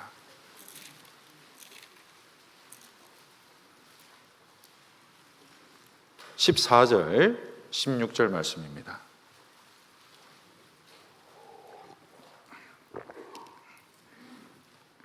히브리서 4장 14절, 16절 말씀 제가 읽겠습니다. 그러므로 우리에게 큰 대제사장이 있으니 승천하신 자 곧 하나님 아들 예수시라. 우리가 믿는 도리를 굳게 잡을지어다. 우리에게 있는 대제사장은 우리의 연약함을 체휼하지 아니하는 자가 아니요 모든 일에 우리와 한결같이 시험을 받은 자로 돼 죄는 없으시니라. 16절 말씀 같이 읽어보겠습니다. 그러므로 우리가 긍휼하심을 받고 때를 따라 돕는 은혜를 얻기 위하여 은혜의 보좌 앞에 담대히 나갈지니라. 담대히 나가라고 돼 있어요. 부끄러워하면서 나가지 말고 내가 위축되면서 나가지 말고 담대히 나가라고 이야기합니다. 이것이 우리의 할 일인 거예요. 신앙생활을 잘하는 그 비결입니다. 우리의 믿음을 올바른 신앙의 터 위에 세울 수 있는 그 삶의 바탕이 바로 여기 있는 16절 말씀이에요. 은혜의 보좌 앞에 때마다 여기 보면 이야기하는 것이 때를 따라 돕는 은혜를 얻기 위하여 돼 있죠. 이것을 얻기 위해서 보좌 앞에 담대히 나가라. 하나님이 이 일을 준비해 놓으신 거예요. 그래서 예수님이 돌아가셨을 때 성전에 있던 휘장, 그 휘장 성소와 지성소를 엄격하게 구분하는 휘장이었죠. 그 지성소는 1년에 한 번 대제사장의 피를 가지지 않고서는 들어갈 수 없는 거룩한 장소입니다. 그런데 그 장소가 닫혀져 있었습니다. 휘장으로 가려져 있었어요. 그런데 그것이 예수님의 죽음과 함께 위에서부터 아래로 찢어졌어요. 지성소로 들어갈 수 있는 길이 열려진 겁니다. 값없이 열려진 거예요. 예수님을 통해서 열어놓으셨습니다. 그래서 은혜를 얻기 위한 그 길을 우리에게 아무런 장벽 없이 또 아무런 문턱 없이 만들어 놓으신 거예요. 그래서 우리가 해야 될 일은 이 은혜 가운데 은혜를 얻기 위해서 담대히 나가야 된다라고 되어 있습니다. 근데 담대히라는 말을 보면 우리가 좀 한 가지 생각해 봐야 될 게 있어요. 은혜의 보좌에 나가는데 하나님 편에서는 문턱도 다 없어졌어요. 문턱도 없앴고 문도 없앴고 모든 사람이 들어올 수 있는 그 모든 길을 열어놨어요. 그래서 원하기만 하면 그 은혜를 받을 수 있도록 해놨습니다. 그런데 살다 보면 하나님은 문턱을 없앴는데 내가 문턱을 자꾸 만들어. 하나님 앞에 나아가는 그 문턱을 자꾸 만들어요. 담대히 나가야 되는데 자꾸 하는 거 봐서라는 생각이 자꾸 떠올라요.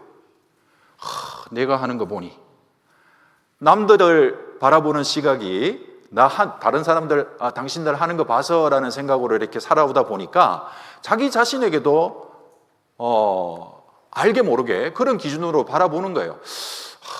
내가 하나님을 위해서 살아야 되는데 성경도 요즘 안 읽고 기도도 좀 소홀하고 시간도 내가 스마트폰에 시간 너무 많이 보내고 있고 헌금은 해야 되는데 하려니까 너무 아깝고 써야 될 그런 많은 일들이 눈앞에 아른아른하고 전도는 해야 되는데 전도할 사람 보니까 용기는 안 나고 입을 꺼내려다가 말고 한번 꺼냈다가 거절당하면 위축돼서 그걸 못하고 내가 내 자신을 보니 은혜의 보좌에 나갈 만한 그런 사람이 아니다라고 느끼는 거죠. 자기 스스로 문턱을 만드는 거예요. 자기 스스로 기준을 높이고 있는 겁니다. 그러니까 이 문턱 때문에 하나님의 문턱을 만든 일은 한 번도 없어요. 모든 걸 다 열어놓으셨습니다. 누구나가 갈 수 있도록 해놨어요. 그런데 본인이 자꾸 그 문턱을 높이면서 살아가는 거예요. 그러다 보니까 나가긴 나가는데 위축된 마음으로 내가 부족해서 하나님이 과연 이걸 용서해 주실까 이런 마음으로 살아갈 때가 있다라는 거예요. 그 문턱을 만들면 안 되는 거예요. 하나님이 문턱을 안 만들었는데 우리가 문턱을 만들 필요가 뭐가 있습니까? 하나님은 담대히 나올 수 있도록 우리 죄를 다 용서해 주신 거예요. 그 용서하신 것을 믿고 담대히 하나님 앞에 나아가는 그 일이 우리한테 있어야 됩니다. 그 일을 반복적으로 행해 나갈 때 여기 보면 때마다 때를 따라 돕는 은혜를 이야기하죠. 때마다 하나님이 준비해 주신 거예요. 때마다 우리에게 필요한 것이 무엇인지를 알고 계시는 거예요. 때마다 우리가 고통하고 있을 때 그 고통이 무엇인지를 알고 계십니다. 그러면 그 고통 가운데 얻을 수 있는 도움이 은혜가 무엇인지를 준비를 해놨어요.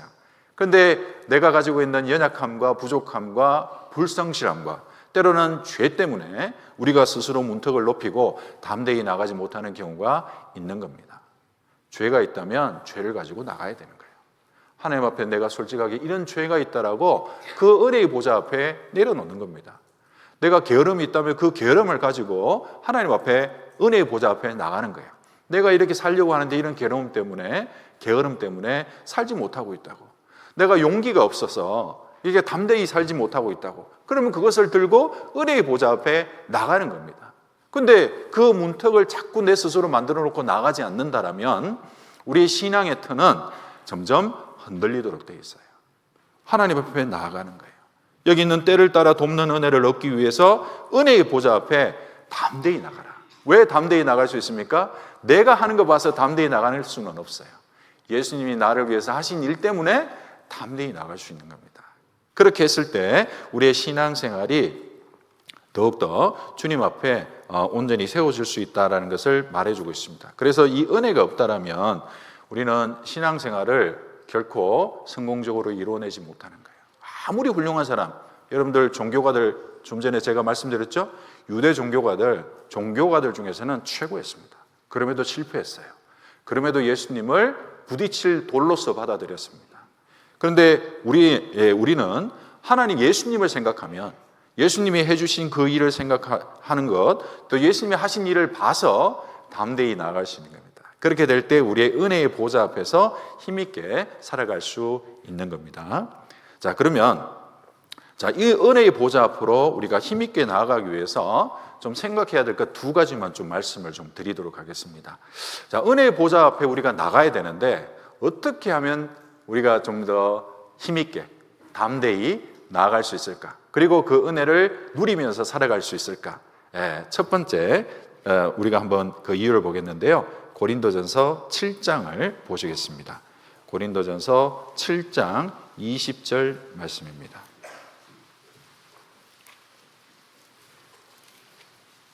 고린도전서 7장 20절 말씀.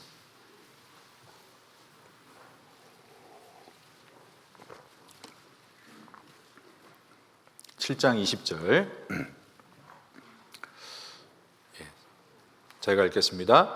각 사람이 부르심을 받은 그 부르심 그대로 지내라. 자, 각 사람이 부름받은 그 당시의 모습이 있습니다. 우리가 살다 보면 우리가 신앙생활 가운데 이제 구원받고 또 우리가 이제 교회 가운데 믿음의 생활을 이렇게 하다 보면 참 여러 모습이 있죠. 어떨 때는 좋았다가 나빴다가, 어떨 때는 신실했다가, 어떨 때는 또 게을러졌다가, 연말에는 사도 바울이 됐다가 여름이 되면은 유다가 됐다가, 이렇게 막 어떤 부침이 굉장히 많은 게 우리 현실인 거예요. 그런데 여기 보면 어떤 모습이 됐든 그날의 자신의 모습이 있죠. 그 모습을 그대로 인정하라는 겁니다. 연약하면 연약한 대로, 또 그 마음이 담대하면 담대한 대로 그 모습을 그대로 인정하고 나오라고 이야기하는 거예요. 좀 전에도 말씀드렸죠. 예수님이 나를 위해서 하신 일을 생각하면서 나아가라고 돼 있어요. 그런데 혹 우리는 어떤 마음이 있냐면 지금 내가 가지고 있는 모습에 만족을 하지 못할 때가 있습니다. 그래서 만족을 못하니까 원하는 기준이 있죠. 내가 이 정도는 좀 돼야 되겠다. 내가 이 정도 단계에는 좀 다다라야 되겠다. 내 상황이 좀 이 정도는 좀 돼야 되겠다. 지금 겪고 있는 어려움들을 생각하면 그것이 개선되기를 원하는 마음이 있습니다. 자, 이런 것은 굉장히 좋은 거죠. 그 마음이 있기 때문에 우리가 개선이 되고 또 성숙한 그 신앙의 성품을 가지게 되는 거예요. 그런데 더 중요한 건 뭐냐면 그런 개선되어지고 나아지기를 원하는 모습 때문에 은혜의 자리로 나가는 것을 미룰 때가 있는 거예요. 그게 무슨 말이냐면 내가 좀 더 생활이 나아지면 그때 하나님 섬길게. 지금 있는 그 모습으로도 충분하다는 거예요. 하나님은 그 연약한 모습, 시간이 없으면 없는 대로, 있으면 있는 대로, 우리가 능력이 많으면 많은 대로, 마음의 평강이 있으면 있는 대로, 없으면 없는 대로 그 모습 그대로를 받기를 원하시는데 우리가 자꾸 그걸 바꾸려고 해요. 지금은 아니야. 내가 좀 더 나아지면, 내가 좀 더 성장하면, 내가 좀 더 신앙생활을 잘하면, 그리고 시간적 여유가 많아지고 돈을 좀 벌면 그때 내가 하나님 앞에 나가겠다라고 이야기를 할 때가 많이 있습니다. 그런데 그런 마음은 은혜를 누리는 데 있어서 아주 큰 방해가 된다는 거예요. 은혜를 누리고 하나님이 주시는 것을 받아 누리기 위해서는 뭘 해야 되냐? 지금 있는 그 모습, 그것을 인정하고 그대로 나가는 거예요. 현재의 모습이 가장 중요하다는 거예요. 우리가 미래를 아는 것 같지만 미래를 모릅니다. 5분 뒤에 일이 뭐가 있을지, 10분 뒤에 뭐가 있을지 모르죠. 그럼에도 불구하고 우리는 계획을 하고 그 미래 일을 당장 내가 누릴 수 있는 것처럼 생각하고 현실을 계획해서 나갑니다. 그런데 하나님 안에서 우리가 담대함을 얻고 또 은혜를 누리기 위해서는 그 미래의 일을 생각하지 말고 오늘 내가 어떤 모습인가를 생각하고 하나님께 나가는 게 중요하다는 거예요. 오늘 내가 어떤 모습이냐. 왜냐하면 미래는 나한테 올 수도 있고 안 올 수도 있어요. 지나간 시간들은 이미 과거예요. 바꿀 수도 없어요. 그런데 내가 유일하게 바꿀 수 있고 내가 유일하게 누릴 수 있는 것, 오늘이라는 시간입니다. 현재의 내 모습인 거예요. 그 현재의 내 모습 속에 이 모습을 그대로 하나님께 드리고 하나님이 받으신다는 마음으로 나아가는 것이 필요하다는 겁니다. 히브리서 3장 말씀을 한번 찾아보겠습니다. 히브리서 3장 말씀입니다.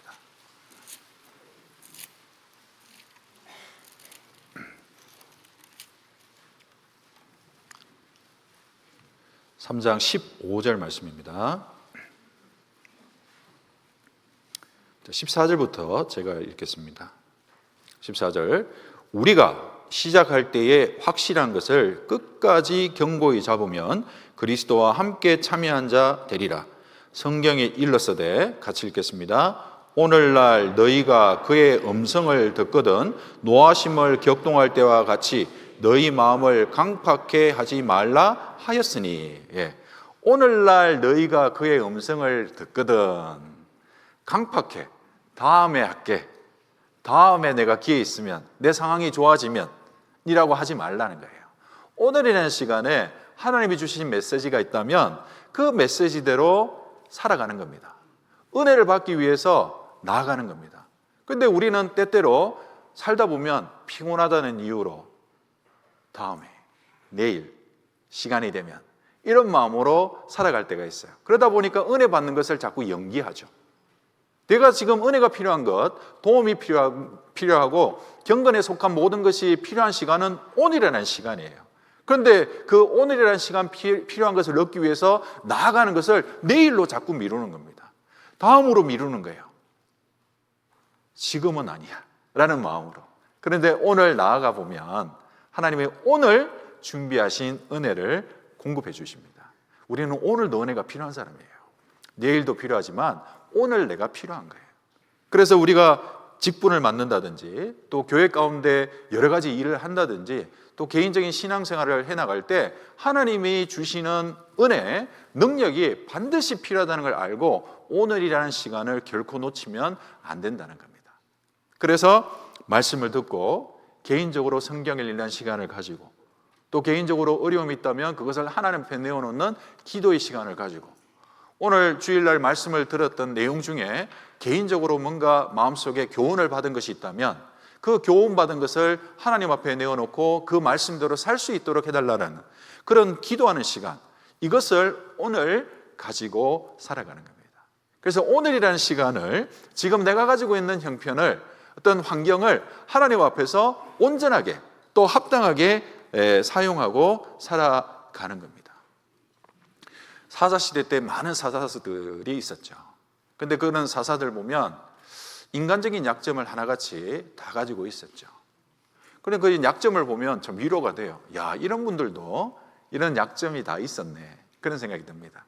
근데 특별히 어떤 사람에 대한 내용을 알 수 있냐면 우리 삼손 아죠, 삼손. 그 삼손이 굉장히 육신적으로 봤을 때도 능력이 출중했던 사람이에요. 예. 그 삼손을 통해서 블레셋 사람들이 굉장히 고통을 많이 받았죠. 그래서 온갖 방법을 다 써서 블레셋 사람들이 삼손의 힘을 빼려고 했습니다. 그래서 그 힘이 어디서 나오는지, 그 힘의 원천은 어딘지 계속 이야기를 시도를 했는데 뭘 사용했어요? 미인계를 사용했죠. 그래서 삼손이 미인계에 넘어간 거예요. 드릴라에 의해서 자기 힘의 원천이 어딘지를 이야기를 결국은 하게 됩니다. 이야기를 하게 되니까 현실이 어떻게 됐어요? 정말 강력한 힘을 가졌던 삼손이 눈도 결국에는 뽑히고 머리카락에서 힘이 나온다는 걸 알고 나니까 이 사람들이, 이방 민족이 그 머리카락을 다 깎아버렸죠. 그러니까 그 힘을 다 잃어버렸어요. 그래서 가장 비참한 삶을 살게 됐어요. 그 소가 연자맷돌을 이렇게 몰면서 그 곡식을 빻는 그 일을 삼손이 하는 겁니다. 눈도 잃었죠. 머리카락도 잃었죠. 힘도 잃었죠. 하나님도 다 잃었죠. 모든 걸 다 잃었어요. 가장 절망적인 상황입니다. 그 모습을 보면 참 삼손을 보면서 삼손처럼 살면 안 되겠구나, 그런 교훈을 받게 되는데, 근데 거기서 한 가지 주시는 교훈이 있어요. 모든 걸 다 잃었어요. 그런데 어떤 모습을 가졌는데 보시겠습니다. 사사기 16장입니다. 사사기 16장. 구약성경 사사기 16장 말씀입니다.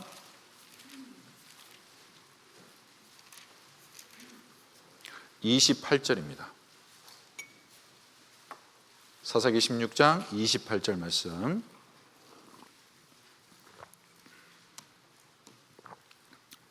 사사기 16장 28절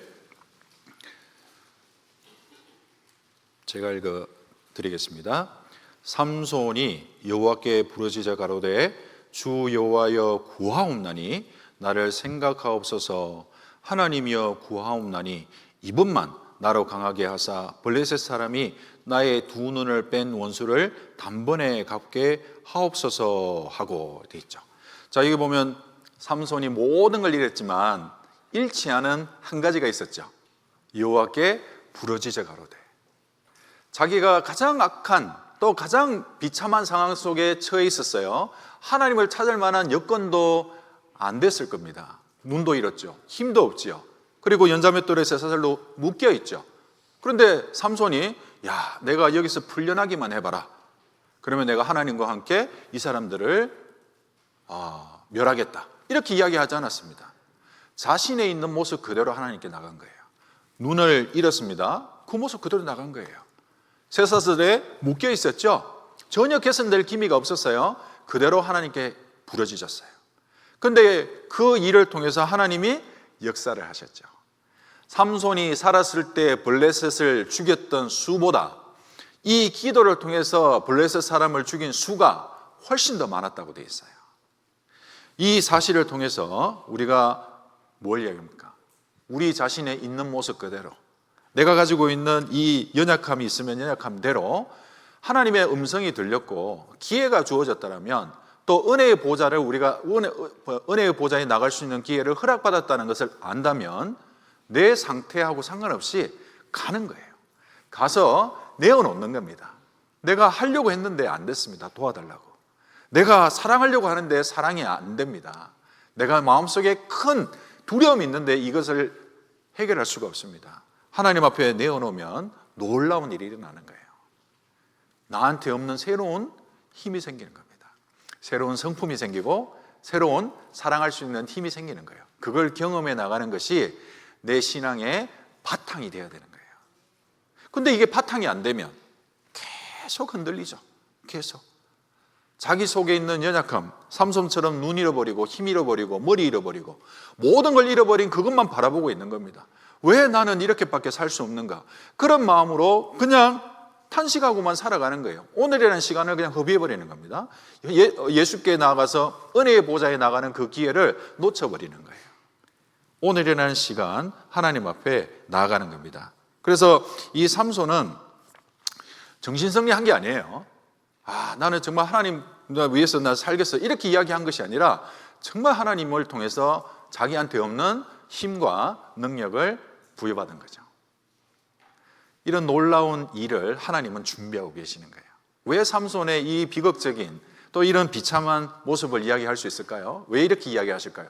나도 그렇게 될 수 있는 겁니다. 나도. 누구도 장담할 수 없는 거예요.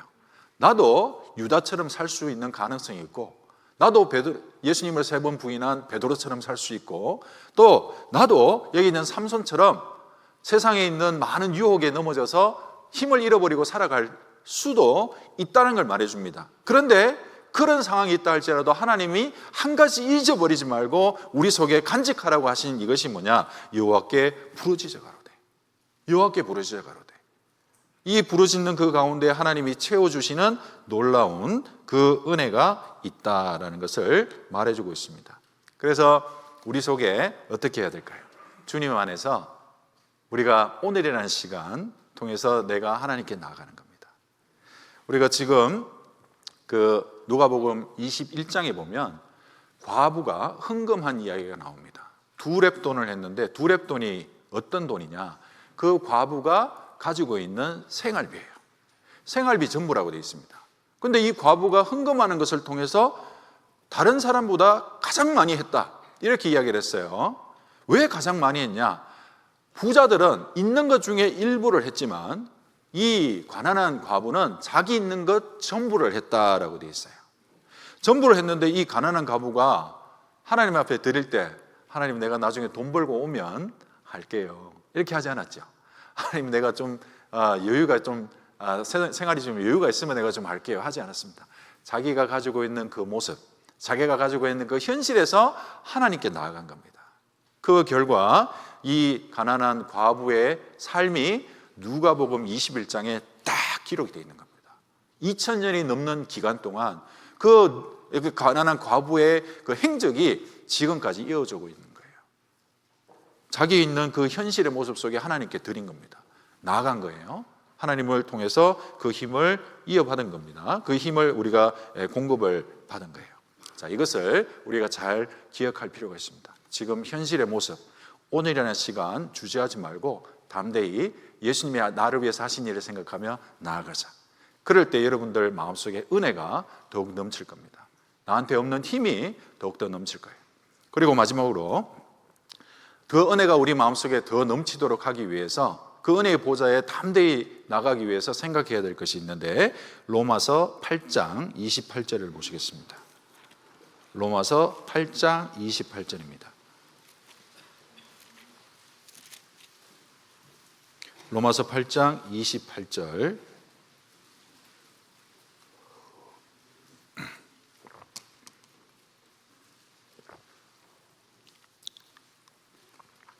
로마서 8장 28절입니다.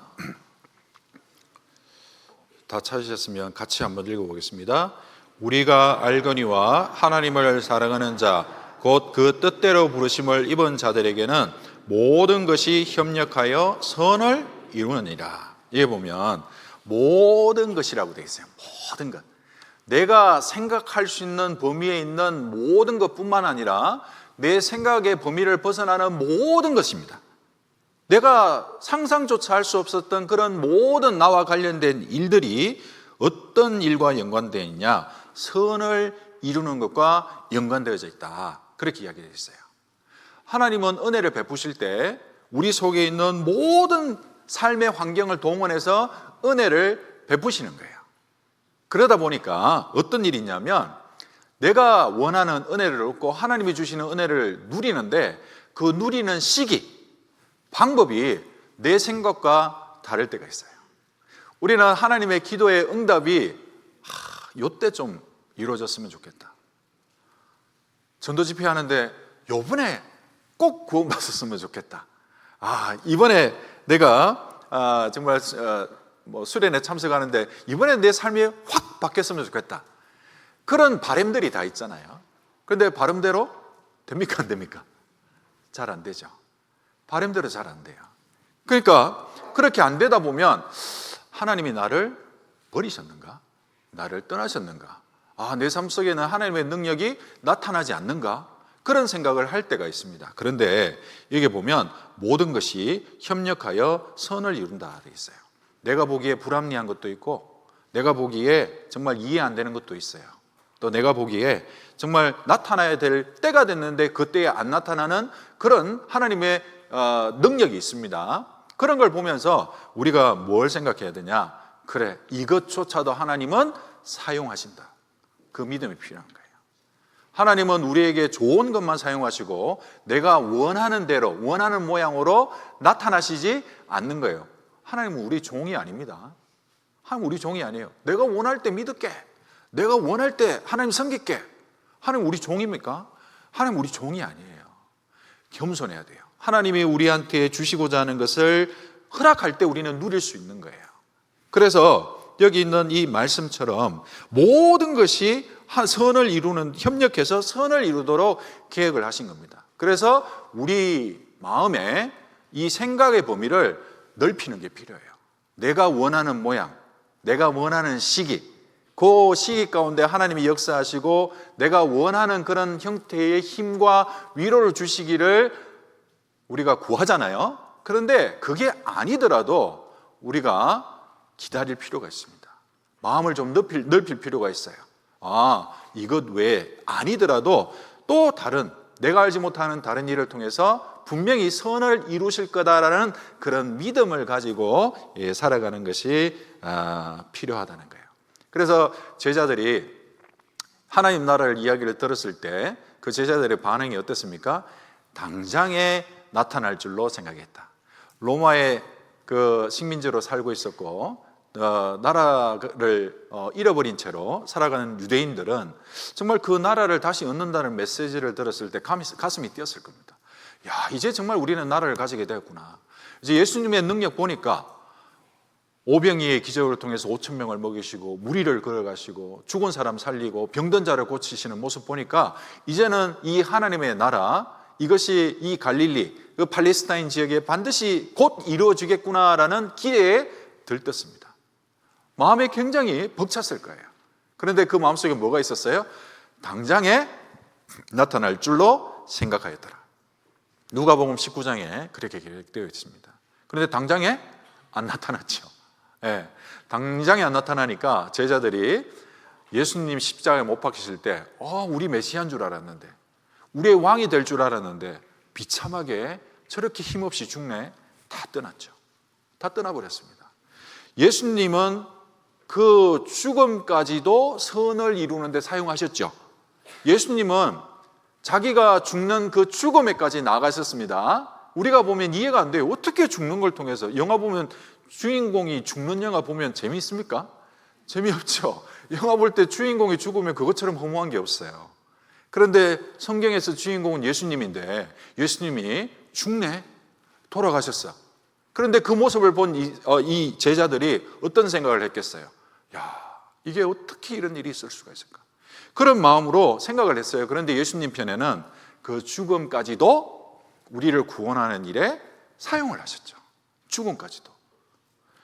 제자들의 그 모습까지도 제자들을 세우는데 사용하셨죠. 그래서 예수님은 심지어 닭 울음소리까지 사용하신 겁니다.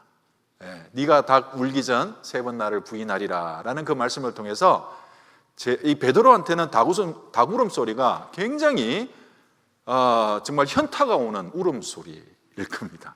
그런데 그 소리를 통해서 베드로를 일깨우는 데 사용을 하셨어요. 모든 것을 통해서 선을 이루는 데 사용하시는 겁니다. 십자가까지도, 예수님의 죽음까지도. 우리가 보면 우리 삶에 여러 가지 안 좋은 결말이 있다 할지라도 모든 것을 통해서 선을 이루어 가신다는 겁니다. 그래서 우리가 좀 더 마음을 넓히고 좀 더 기다리고 좀 더 인내 가운데 하나님의 은혜 보좌라요 계속해서 나가는 게 필요해요. 내가 원하는 시기에 원하는 모양으로 안 준다 할지라도 여기 모든 일을 통해서 선을 이루신다는 그 일이 있기 때문에 우리가 좀 더 하나님 앞에 나아가는 겁니다. 그리고 마음을 넓히는 거예요. 그리고 마음을 넓히는 가운데 신앙생활을 하다 보면 그 속에서 베풀어지는 은혜가 커지는 겁니다. 그래서 우리가 신앙생활을 할 때 너무 내 주변만 보지 마시고요, 너무 내 생활에만 붙잡혀서 하지 마시고 범위를 넓힐 필요가 있습니다. 범위를 넓혀서 이제 나를 기쁘게 하는 그 일뿐만 아니라 나를 구원하신 그 예수님을 기쁘게 하고, 그리고 성도를 기쁘게 하고, 교회를 기쁘게 하고, 그런 우리의 마음의 범위를 넓혀 나가면 그 넓혀 나가는 만큼 우리 속에 은혜가 채워지는 것을 알 수 있어요.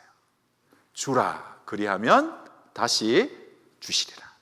우리 속에 있는 것을 넓히고 사용하면 하나님이 그것을 통해서 더 큰 일을 하시고 우리 속에 더 큰 은혜를 베푸시는 겁니다. 당장은 내 속에 어떤 유익이 없을지 모릅니다. 당장 내가 하나님 위해서 살아가는데 그에 대한 어떤 즐거움이나 결말이나 열매가 없을지 몰라요. 그렇지만 열매를 우리가 범위를 넓혀 나가는 겁니다. 왜냐하면 그 넓혀 나가는 그 범위만큼 하나님 사용하십니다. 우리가 이제 신앙생활을 겨우 교회에 나오는 정도로만 한다면 좀 더 넓혀 보세요. 수요일까지 나와 보시고, 또 수요일까지 나오신다면 좀 더 넓혀 보세요. 구역 모임까지 나와 보는 겁니다. 구역 모임까지 나오면 좀 더 마음을 넓혀 보세요. 어떻게 해요? 모임을 준비하는 마음으로 나가 보세요. 모임이 있으니까 기계적으로 가는 게 아니라 모임 가운데 임하시는 하나님이 무엇을 준비하셨을까라는 기도하는 마음으로 마음을 넓혀서 기도를 해보는 겁니다. 그리고 그런 마음을 넓힌다면 이제 모임 가운데 내가 듣고 받기만 한다면 나누기를 원하는 마음으로 참여해 보세요. 내 삶 속에서 하나님이 어떻게 역사하셨는지, 말씀이 나한테 어떤 유익을 줬는지, 내 속에 은혜가 어떻게 주어졌는지를 간증으로 준비해서 또 나누는 그런 단계까지 나가보는 겁니다. 점점 넓혀 나가는 거예요. 넓히는 가운데 그 모든 것을 하나님은 사용하셔서 우리 가운데 선이 이루어지도록 하고, 그 다음에 그 은혜를 누리도록 이끌어 가신다라는 것을 이야기를 해주고 있습니다. 그래서 내가 할 수 있는 일들이 뭐 제한되어 있다라고 그렇게 이야기는 하지만 정말 이제 좀 더 나뿐만 아니라 주변의 형제 자매들을 좀 더 한 번 더 돌아보고, 기도 부탁하면 그 기도 부탁을 좀 더 성의 있게 메모해서 꼭 한 번씩 더 기도해주고, 그 다음에 교회 말씀 들으러 올 때 그냥 귀만 듣고 오는 것이 아니라 마음까지 좀 더 간절한 마음까지 들고 나오고, 또 우리가 하나님을 위해서 헌신하는 마음으로 나왔다라면 또 11조 가운데 우리가 참여도 해보고, 그렇게 참여하는 범위를 자꾸 넓혀 나가면 넓혀 나가는 만큼 그 모든 것을 선을 이루는데 사용을 하시는 겁니다. 그래서 우리의 마음을 넓히는 거예요. 행동 범위를 넓히는 거고, 우리가 참여하는 교제의 범위를 넓혀 나가는 겁니다. 그때 하나님이 은혜를 더욱더 힘있게 역사해 주시고, 이 모든 것도 은혜고, 이 일을 통해서 하나님이 나한테 힘을 주시고 위로를 주시고 능력도 주시고 또 인내할 수 있는 마음도 주신다는 것을 우리는 더욱더 이해할 수 있게 되는 겁니다. 마음을 좁히면 은혜가 좁아져요. 넓혀야 됩니다. 그래서 내한테 하는 거 봐서라고 자꾸 다른 분들 보지 마시고, 하나님이 예수님이 나한테 하신 일을 생각하면서 다른 분들을 보고 마음도 넓히고 또 생각의 범위도 넓혀서 살아간다면 정말 우리가 은혜의 보좌 앞에서 풍성히 은혜를 받는 삶이 이루어질 겁니다. 그래서 여러분들 신앙의 터가 그 은혜 위에 더욱더 든든히 세워지기를 바라겠습니다. 기도하겠습니다. 사랑과 은혜가 풍성하신 하나님, 감사합니다. 오늘 우리가 우리의 신앙의 터를 어디에 둬야 될지 생각하는 시간을 가졌습니다. 우리는 연약하고 때로는 넘어지고 죄 가운데 빠지는 그런 모습들을 여전히 가지고 있습니다. 그렇지만 주님의 은혜의 보좌 앞에 나감으로 하나님이 주시는 힘으로 우리에게 주어진 그 신앙의 길을 걸어가고자 합니다. 도와주셔서 은혜 앞에 살아갈 수 있도록 주님 도와주시고, 우리의 신앙이 더욱더 든든히 세워져서 주님이 오실 날이 가까운 이때에 더욱더 깨어 주님의 말씀을 순종하며 주님을 위해 살아갈 수 있는 힘 있는 삶이 이루어지도록 도와주시옵소서. 저희를 사랑하시는 예수님 이름으로 기도드렸습니다. 아멘.